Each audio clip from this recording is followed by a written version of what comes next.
We come to the final presentation of this evening, of this day-long Engage 2016, and our friend Sandip Sengupta, Director, ISOA Data Securities.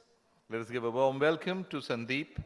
He has been with us throughout the day, patiently waiting to make his presentation. We too have been waiting to hear from him. He is the director, as I say, of ISO Data Securities. Working in the IT space, Sandip has felt the lack of well-trained individuals in the IT security industry. Hence, his company is an effort to impart in-depth IT security know-how to fresher engineers as well as senior working professionals. Sandip will make his presentation on e-commerce security. Thank you very much. A very good evening to all of you. I am the final speaker. Thank you for waiting for this session. I will talk about e-commerce security. I will try to make it interactive because it's been a very long day. Before I start my session, I would like to know how many of you over here are a business owner or runs a business which has an e-commerce portal.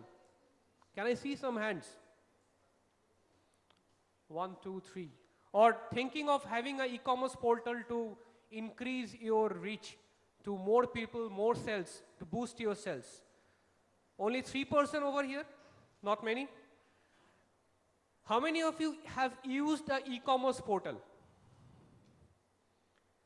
Good. So people who still hasn't raised their hand are sleeping. I will give you some idea. What are the security issues for people who are running an e-commerce portal? And what are the security concerns for people who are using an e-commerce portal? I am an information security auditor. I'm a certified ethical hacker and ISO 27001 lead auditor for British standards. And almost 60% of the companies, top companies in Calcutta has been audited by me. I have the honor to audit even PayU, right from the top software companies. So whatever I have come across, I will share with you so that you don't make the same mistake. How many of you think that e-commerce is a very vital thing for the business? If you are running a business, is e-commerce a vital thing? Can you show some hands? Right.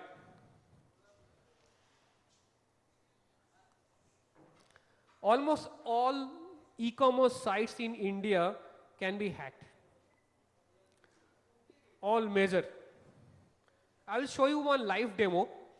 If anybody of you can come up with a laptop and volunteer, I can show a live demo of Flipkart and Amazon. I'm showing you one from here.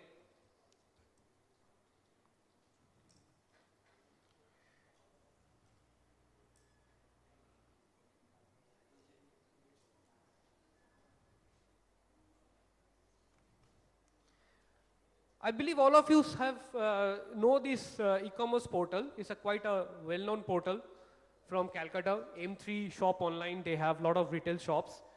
And this is one example case study, which is for e-commerce portal right from Calcutta, operates from Calcutta. And whatever demo I am showing you over here, I have already conveyed all this information to the business owner at least 6 months before. We will give you, just see this. Can anybody check this site from your mobile while I show the demo over here? Can anyone? Yes. You are checking? So this is m3shoponline.com. If you have a browser, you can check the price of this particular item over here, 1290. Now, the first mistake the person has done, the admin panel is /admin. If you have an e-commerce portal, don't write the admin as /admin. Make it something difficult to guess. Otherwise, it's very easy. They will just write a /admin and will come to your admin page. Now once we go to the admin, there's a SQL injection. I am not going into technical, but I don't know the password.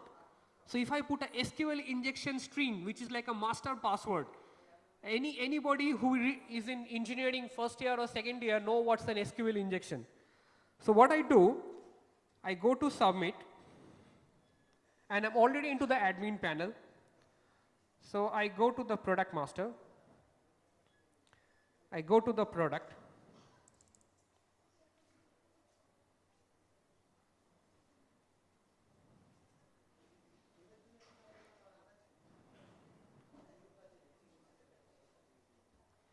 What is the price? Can you check from there?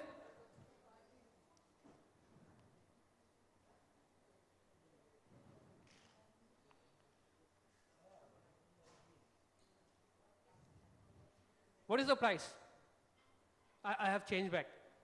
Otherwise, somebody will try buying it from there. See, this is the situation of an e-commerce site in India. Now, look at the worst part.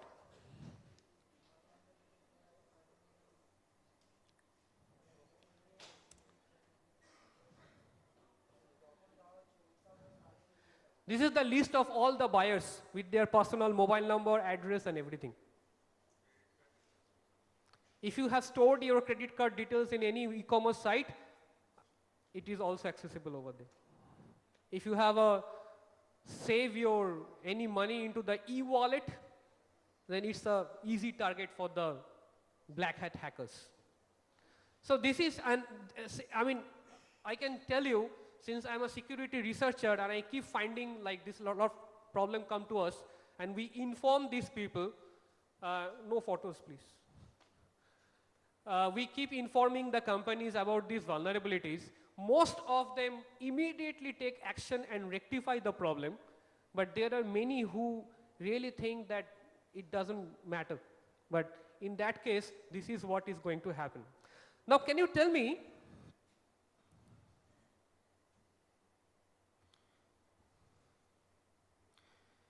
all this information, where is it going? If some hackers has gone to our website, or he has the personal information of the clients, of the buyers from there, where is this information going?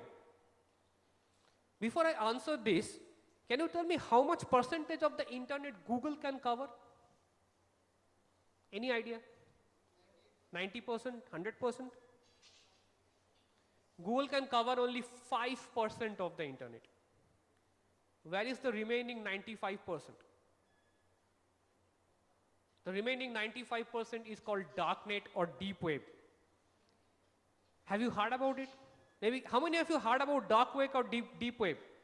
That is the remaining 95% of the internet. I will show you one page on dark web, 2 pages in fact.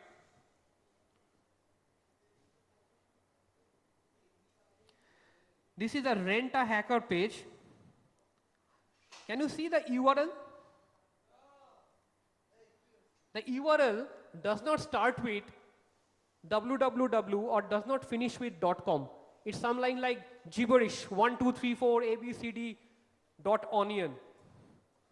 So this is a dark web, deep web, and you can see there is a Rent a Hacker, and this page basically tells you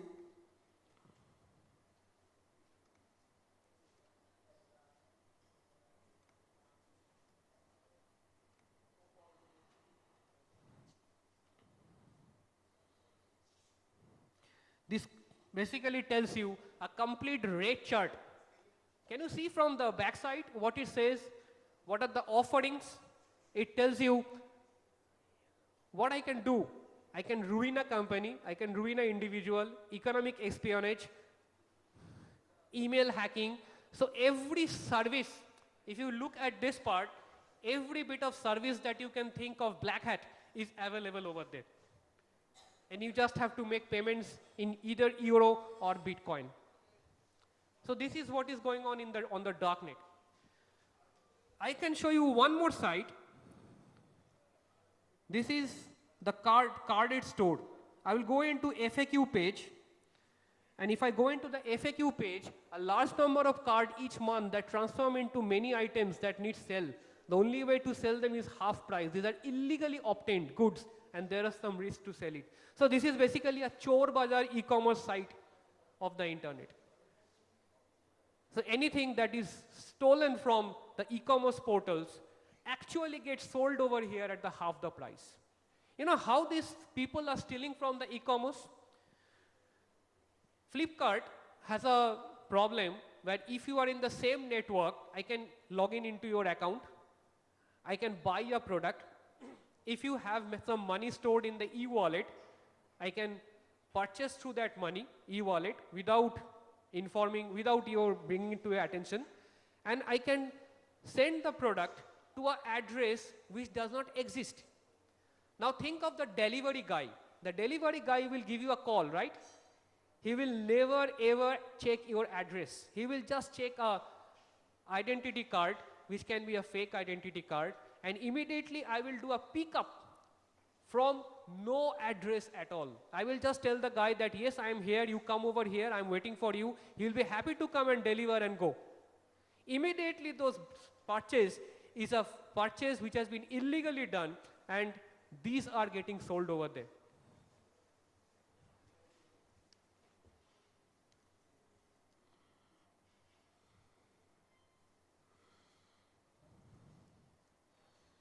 I call deep web as CAS, crime as service.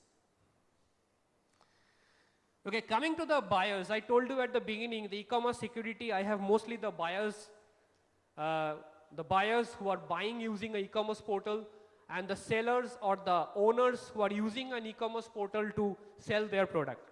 So for the buyers, I will just notate some points. Just check how many of these points do and don'ts you follow or don't follow. The number one security for an e-commerce portal, never give your password other than HTTPS. If it is not S, don't use your password. Use one-time password, OTP. Nowadays even OTP can be hacked. That was the last line of defense, but OTP still can be bypassed because they are making fake documents, calling over the phone and saying they deactivate the mobile and creating a fake SIM card. And the OTP is coming to that fake SIM card. So, but still, OTP is still reliable. You are doing money transaction through mobile. If you are doing it through mobile, then don't app unknown apps in that mobile. Two-factor authentication is something which you need to use whenever there is an option to use. While abroad, use a Forex card. Don't use your normal credit or debit card. Use a Forex card where you have put small amount of value. And online, you can transfer more money into the Forex card, maybe a small amount, and that way your direct credit card or debit card will not get vulnerable.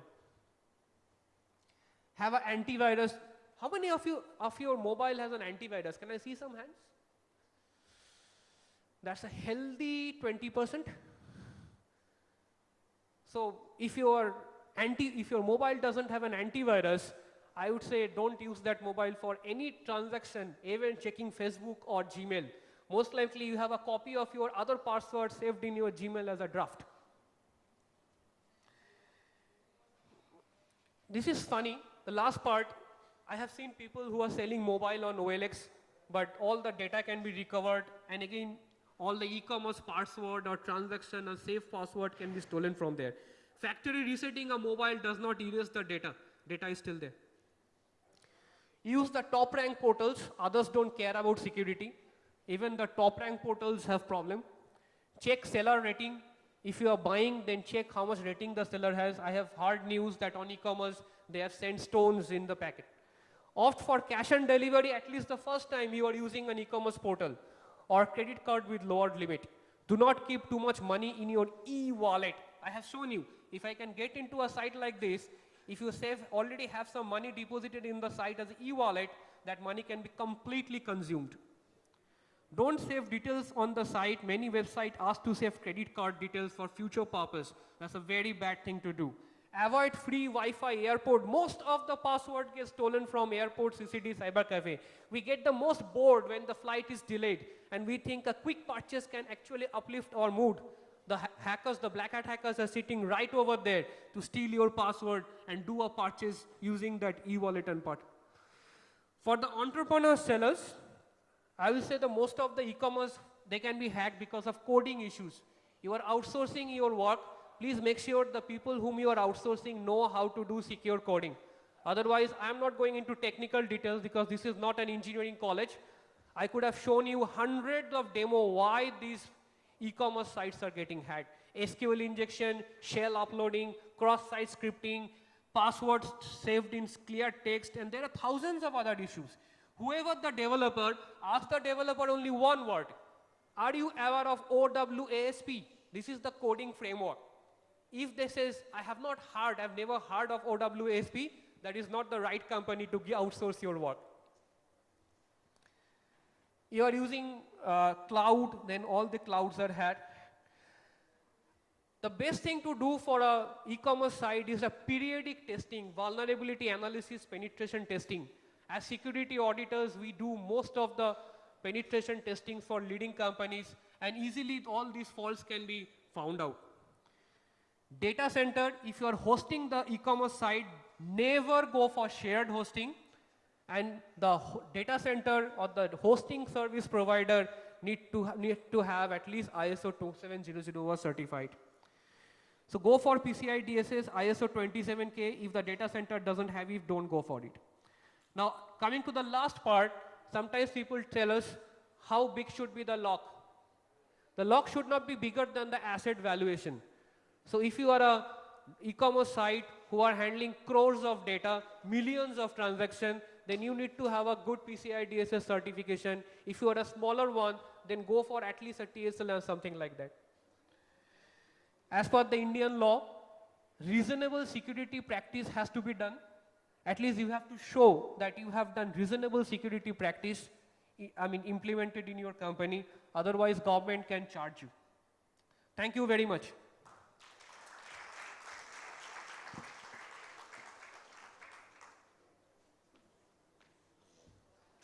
Sandip Sengupta, thank you very much. We have actually completed the list of presentations that we had. I'm sure you have had a wonderful day. It has been long, but I'm certain that you will all agree that it has been very illuminating. And we would greet Sandip for such a wonderful presentation. Vendrila Saha, are you here? Vendrila, are you here? No? So I will request our former chairman, Naren Mukherjee, to come up, please. Naren is the former chairman of PRSI Kolkata Chapter. He's going to greet the speaker, Sandip Sengupta.